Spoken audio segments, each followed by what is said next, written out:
কানের মধ্যে তার লাগায়া শুনবো না আল্লাহর ভয়ে। ওই একই ভয় অন্তরে জমা করে মোবাইল আছে, গান নাচ দেখার সুযোগ আছে, দেখবো না কার ভয়ে? জবান আছে, কথা বলার সুযোগ আছে, গালি দেওয়ার মতো মেজাজ আছে, কিন্তু দিব না কেন? আল্লাহর ভয়ে।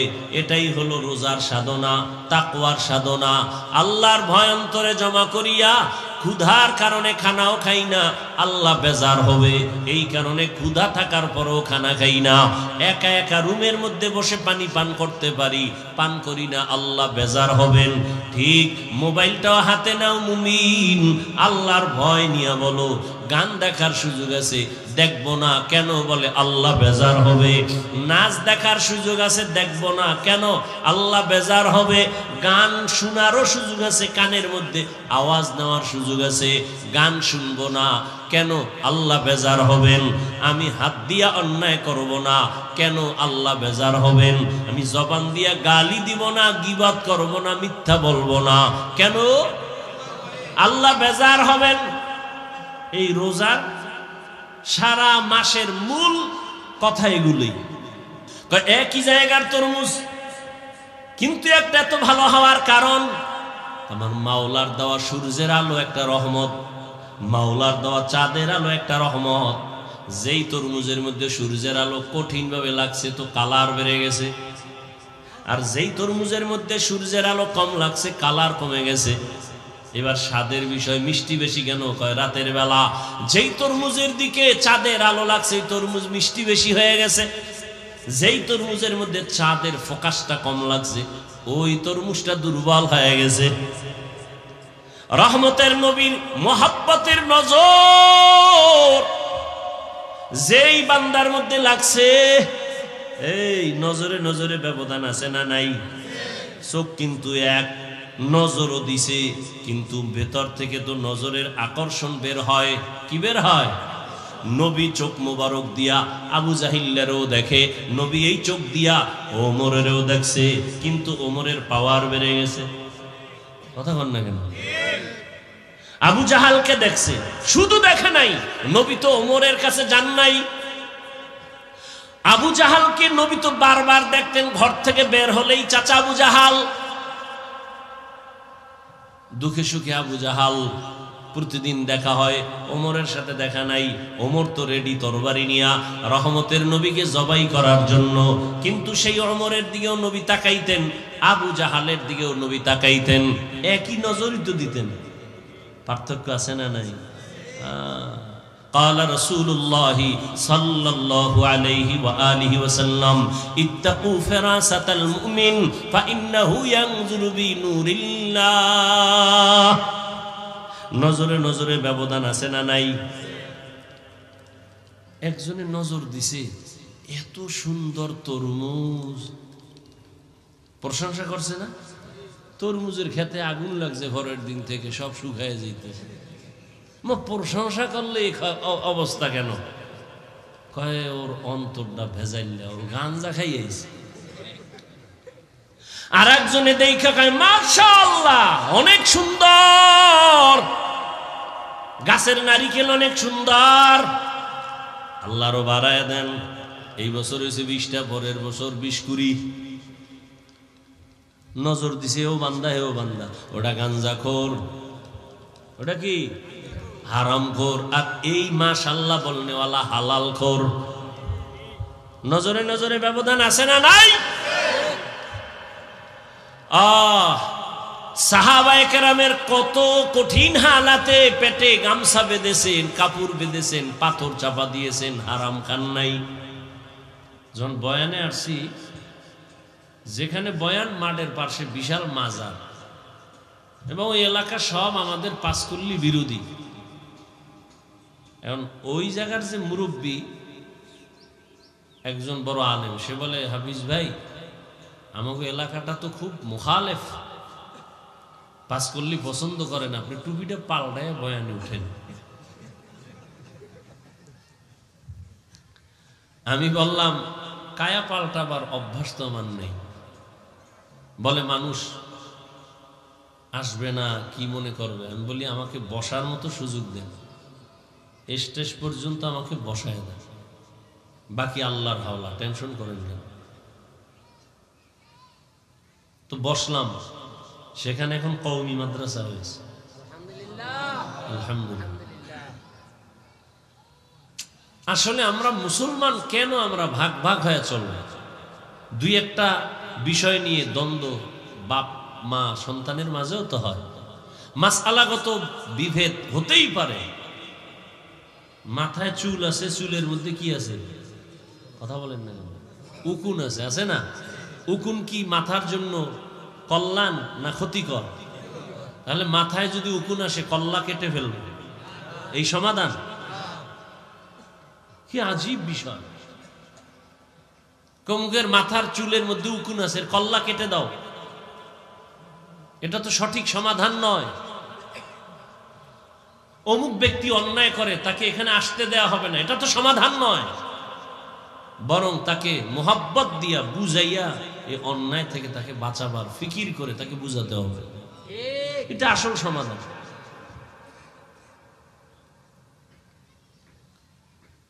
রমজানুল মুবারক আসতেছে আসতেছে বলতে না বলতে শেষ। রহমতের 10 দিন, মাগফিরাতের 10 দিন আছে না শেষ? কি চলতেছে? নাজাতের 10 দিন, সামনে কদর।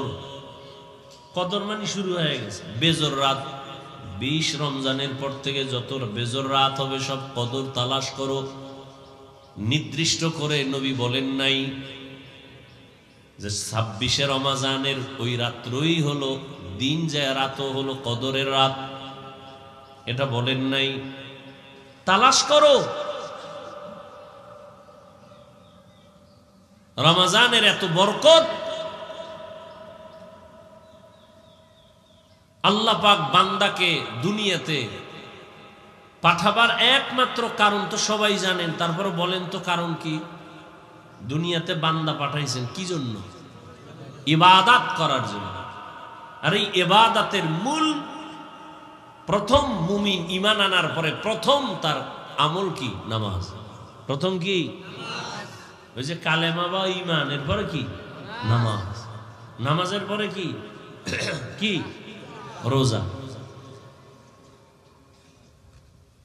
নামাজটা আগে আনলেন কেন? কারণ নামাজ এটা প্রতিদিনের আমল। রোজা কি প্রতিদিন? রোজা। এরপরে কি? হজ। প্রতিদিন না, এরপরে কি? প্রতিদিন। প্রতিদিনের আমল গুরুত্বপূর্ণ। নামাজ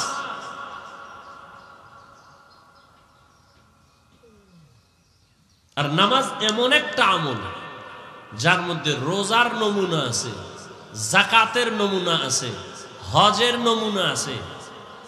নামাজের ভেতরে নমুনা। রোজার নমুনা কি? আমরা পানাহার করি না, ক্ষুধা আছে, খানাও আছে, খাই না। তাহলে নামাজের মধ্যে কি খানা খাওয়া যায়? তাহলে রোজার নমুনা আছে না নাই?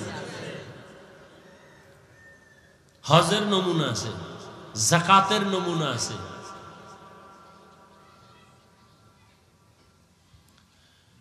তো আল্লাহ পাক রমজানের এই 1 মাস ফরজ রোজা করে দিয়েছেন। এত বরকত কেন? আল্লাহ বলেন, শাহরু রমাদানাল্লাযী উনজিলা ফীহিল কুরআন।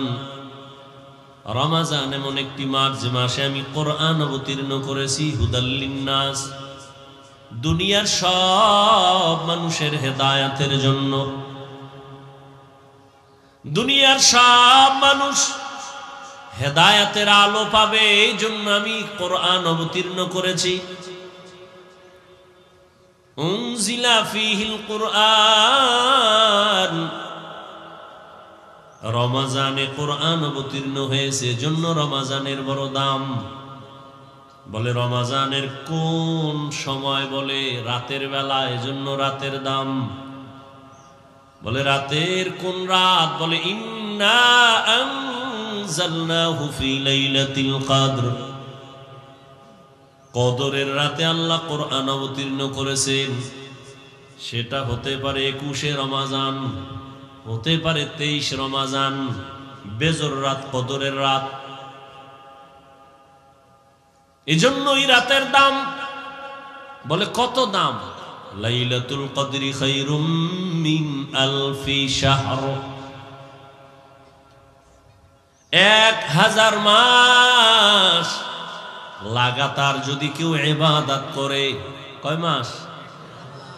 1000 মাস লাগাতার যদি ইবাদত করে, এই 1000 মাস ইবাদত করে বান্দা যা পাবে, রমজানুল মুবারকের কদরের রাতের ইবাদত করে বান্দা এতটুকু নয়, বলে খায়রুন, তার থেকে আরো বেশি পাবে, তার থেকে আরো বেশি। মুফাসসিরিনে কেরাম বলেন, এখানে বলা হয়েছে আলফি শাহর, 1000 মাস। বলে তুই ওই সময় যখন কোরআন অবতীর্ণ হয়েছে রাসূলের উপরে, তখন 1000-এর উপরে গণনা ছিল না।